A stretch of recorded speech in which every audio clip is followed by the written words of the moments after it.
Mateus 27. De manhã cedo, todos os chefes dos sacerdotes e líderes religiosos do povo tomaram a decisão de condenar Jesus à morte. E amarrando-o, levaram-no e o entregaram a Pilatos, o governador. Quando Judas, que o havia traído, viu que Jesus fora condenado, foi tomado de remorso e devolveu aos chefes dos sacerdotes e aos líderes religiosos as 30 moedas de prata. E disse: Pequei, pois traí sangue inocente. E eles retrucaram: Que nos importa? A responsabilidade é sua. Então Judas jogou o dinheiro dentro do templo e, saindo, foi e enforcou-se.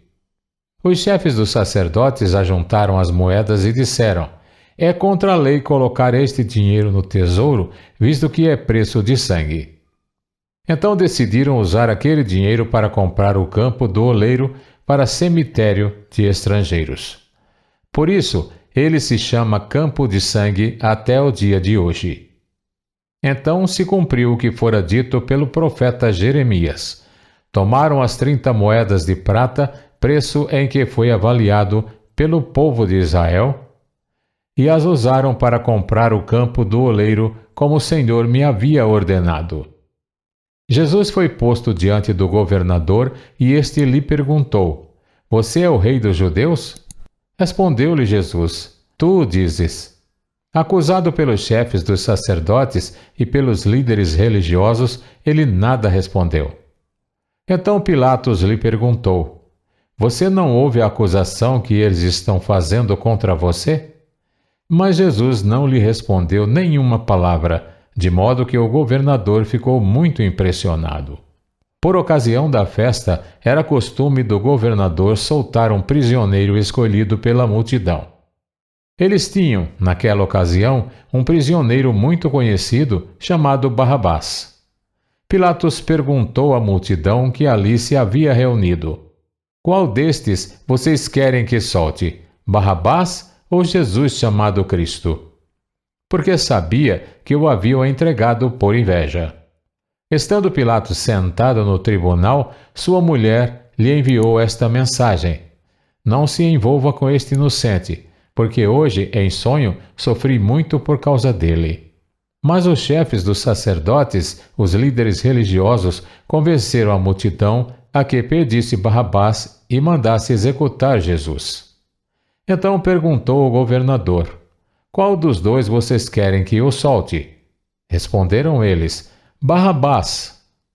Perguntou Pilatos: Que farei então com Jesus chamado Cristo? Todos responderam: Crucifica-o. Por quê? Que crime ele cometeu? Perguntou Pilatos. Mas eles gritavam ainda mais: Crucifica-o. Quando Pilatos percebeu que não estava obtendo nenhum resultado, mas ao contrário, estava se iniciando um tumulto, mandou trazer água, lavou as mãos diante da multidão e disse: Estou inocente do sangue deste homem. A responsabilidade é de vocês. Todo o povo respondeu: Que o sangue dele caia sobre nós e sobre nossos filhos. Então Pilatos soltou-lhes Barrabás, mandou açoitar Jesus e o entregou para ser crucificado. Então os soldados do governador levaram Jesus ao pretório e reuniram toda a tropa ao seu redor. Tiraram-lhe as vestes e puseram nele um manto vermelho. Fizeram-lhe uma coroa de espinhos e a colocaram em sua cabeça. Puseram uma vara em sua mão direita e, ajoelhando-se diante dele, zombavam: Salve, Rei dos Judeus!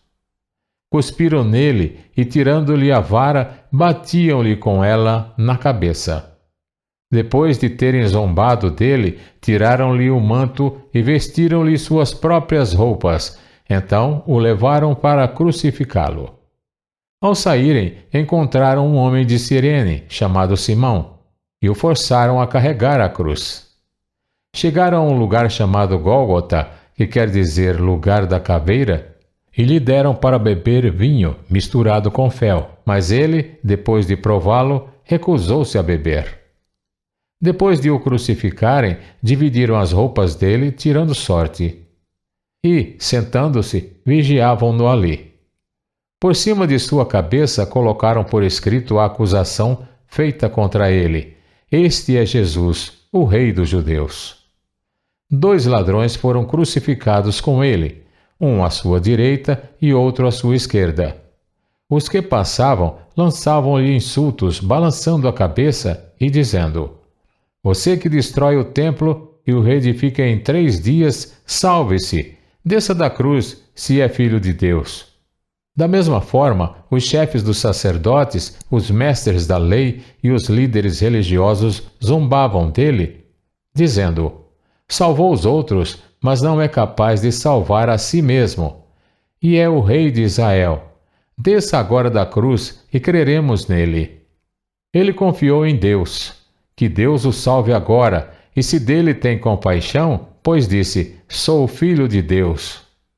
Igualmente o insultavam os ladrões que haviam sido crucificados com ele. E houve trevas sobre toda a terra, do meio-dia às 3 horas da tarde. Por volta das 3 horas da tarde, Jesus bradou em alta voz: Eloi, Eloi, lama sabachthani, que significa: meu Deus, por que me desamparaste? Quando alguns dos que estavam ali ouviram isso, disseram: Ele está chamando Elias.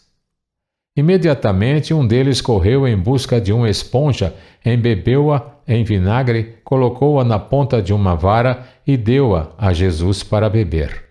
Mas os outros disseram: Deixe-nos, vejamos se Elias vem salvá-lo. Depois de ter bradado novamente em alta voz, Jesus entregou o Espírito. Naquele momento, o véu do santuário rasgou-se em 2 partes, de alto a baixo. A terra tremeu e as rochas se partiram. Os sepulcros se abriram e os corpos de muitos santos que tinham morrido foram ressuscitados. E saindo dos sepulcros, depois da ressurreição de Jesus, entraram na cidade santa e apareceram a muitos. Quando o centurião e os que com ele vigiavam Jesus viram o terremoto e tudo o que havia acontecido, ficaram aterrorizados e exclamaram: Verdadeiramente, este era o Filho de Deus. Muitas mulheres estavam ali, observando de longe. Elas haviam seguido Jesus desde a Galiléia para o servir. Entre elas estavam Maria Madalena, Maria mãe de Tiago e de José, e a mãe dos filhos de Zebedeu. Ao cair da tarde, chegou um homem rico de Arimateia, chamado José, que se tornara discípulo de Jesus. Dirigindo-se a Pilatos, pediu o corpo de Jesus, e Pilatos ordenou que lhe fosse entregue. José tomou o corpo, envolveu num lençol limpo de linho e o colocou no sepulcro novo que ele havia mandado cavar na rocha. E fazendo rolar uma grande pedra sobre a entrada do sepulcro, retirou-se. Maria Madalena e a outra Maria estavam assentadas ali, em frente do sepulcro. No dia seguinte, isto é, no sábado, os chefes dos sacerdotes e os fariseus dirigiram-se a Pilatos e disseram: Senhor, lembramos que, enquanto ainda estava vivo, aquele impostor disse: Depois de 3 dias ressuscitarei. Ordena, pois, que o sepulcro dele seja guardado até o 3º dia, para que não venham seus discípulos e, roubando o corpo, digam ao povo que ele ressuscitou dentre os mortos. Este último engano será pior do que o primeiro. Levem um destacamento, respondeu Pilatos. Podem ir e mantenham o sepulcro em segurança como acharem melhor. Eles foram e armaram um esquema de segurança no sepulcro, e além de deixarem um destacamento montando guarda, lacraram a pedra.